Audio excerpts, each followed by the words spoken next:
Secara permainan saya pribadi malu ya sebagai pelatih, tapi sekali lagi ini yang harus kita terima ya, ini yang harus kita jalanin karena situasinya.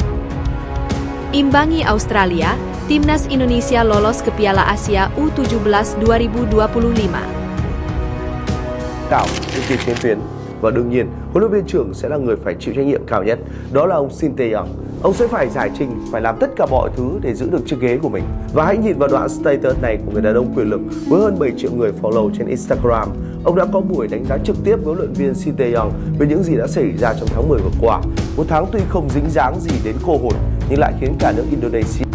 Tak targetkan juara di AFF 2024, media Vietnam cemooh Timnas Indonesia.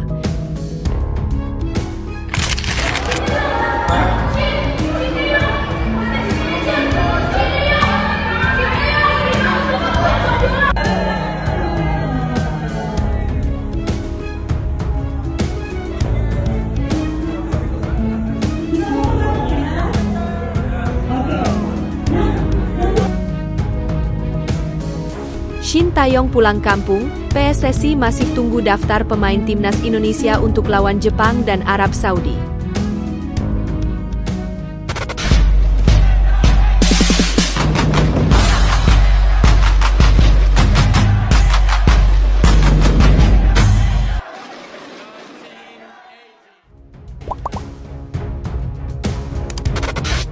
Imbangi Australia, Timnas Indonesia lolos ke Piala Asia U17 2025.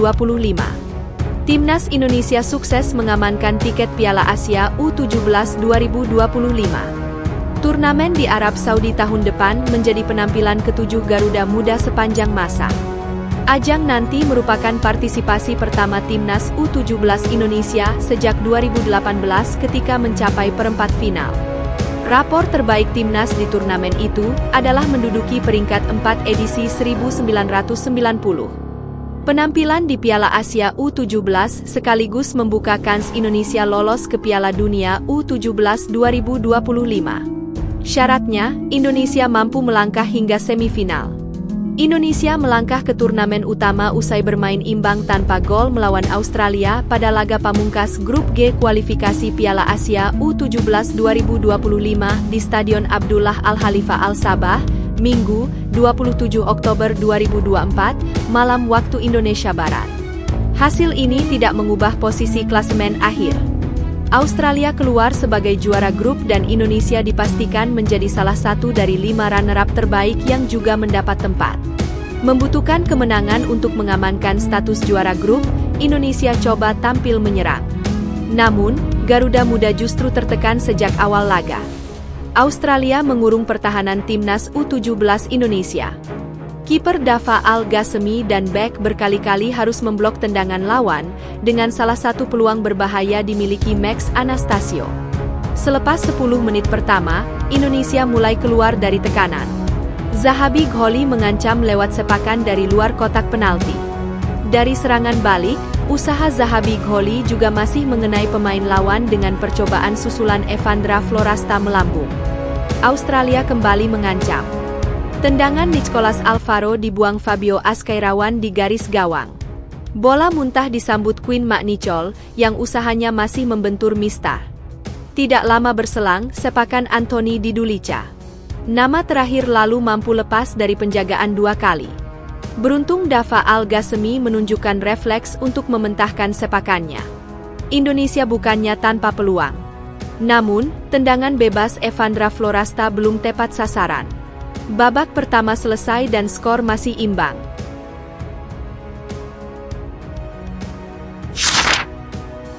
Tak targetkan juara di AFF 2024, media Vietnam cemooh Timnas Indonesia. Tanpa pemain naturalisasi bisa apa? Dipenuhi dengan pemain naturalisasi, media Vietnam cemooh Timnas Indonesia. Sebut skuad Garuda tidak bisa apa-apa tanpa pemain keturunan.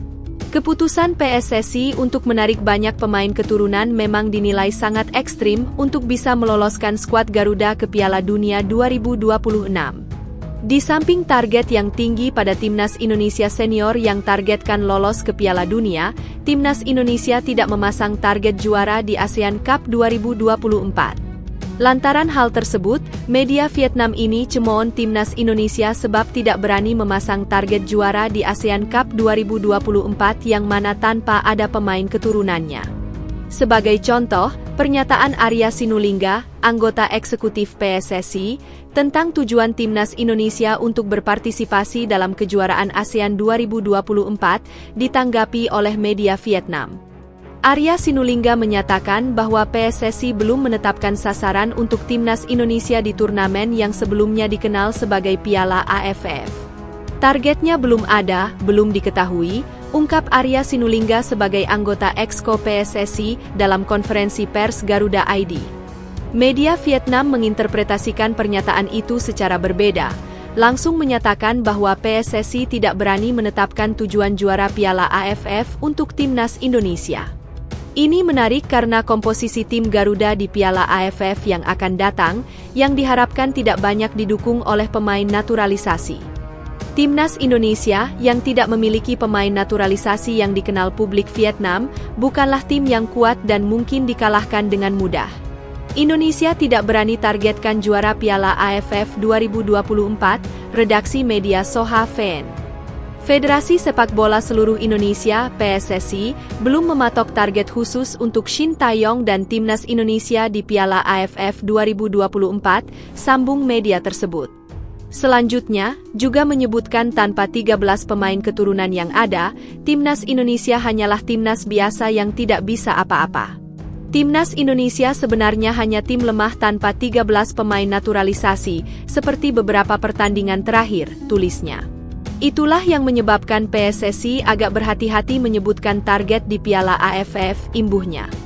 Arya Sinulinga menyatakan bahwa PSSI akan mengirimkan pemain terbaik dalam komposisi skuad timnas Indonesia untuk ASEAN Cup 2024.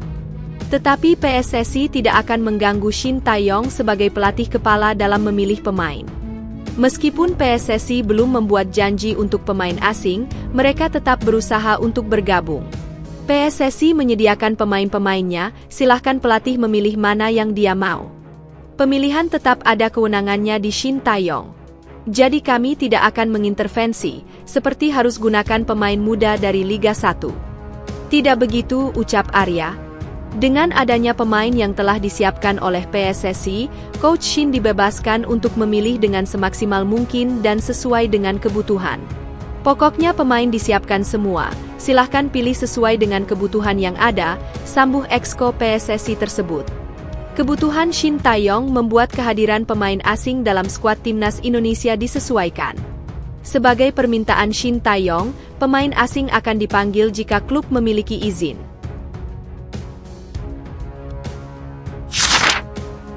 Shin Tae-yong pulang kampung, PSSI masih tunggu daftar pemain timnas Indonesia untuk lawan Jepang dan Arab Saudi. PSSI buka suara soal daftar nama pemain timnas Indonesia yang dipanggil Shin Tae-yong untuk melawan timnas Jepang dan Arab Saudi. Sekretaris Jenderal, Sekjen PSSI Yunus Nusi, mengatakan pihaknya masih menunggu Shin Tae-yong menyerahkan daftar tersebut karena sang pelatih kini masih berada di Korea Selatan. Yunus Nusi mengatakan belum mengetahui kapan timnas Indonesia melakukan persiapan untuk menghadapi Jepang dan Arab Saudi dalam lanjutan grup C babak ketiga kualifikasi Piala Dunia 2026 itu. Pasalnya, saat ini Pratama Arhan dan kolega sedang fokus bersama klub masing-masing karena belum jeda internasional. Kami masih menunggu Shin Tae-yong kembali, termasuk juga nama-namanya nanti akan kami umumkan saat sedang FIFA Matchday. Kami masih menunggu daftar nama dan jadwal dari Shin Tae-yong, kata Yunus Nusi di Jakarta, Jumat 25 Oktober 2024. Yunus Nusi juga belum bisa memastikan kapan Shin Tae-yong akan kembali ke Indonesia. Jadi, dia tidak bisa bicara terlalu detail terkait hal tersebut untuk saat ini. Saya belum tahu persis kapan datangnya, tapi secepatnya karena akan ada persiapan timnas Indonesia melawan Jepang, ujar Yunus Nusi. Saat ini, timnas Indonesia berada di posisi kelima klasen grup C putaran ketiga kualifikasi Piala Dunia 2026 zona Asia dengan 3 poin. Poin itu dari 3 kali imbang dan sekali kekalahan. Tim Merah Putih punya target realistis dalam fase grup. Sebab, Mereka menargetkan berada di posisi ketiga atau keempat agar melaju ke putaran keempat kualifikasi Piala Dunia 2026. Dengan begitu, menarik menantikan kiprah skuad Garuda julukan Timnas Indonesia berikutnya. Terdekat, Timnas Indonesia akan melawan Jepang pada 15 Oktober 2024 dan Arab Saudi pada 19 Oktober 2024. Kedua laga itu akan dimainkan di Stadion Utama Gelora Bung Karno, SUGBK, Jakarta.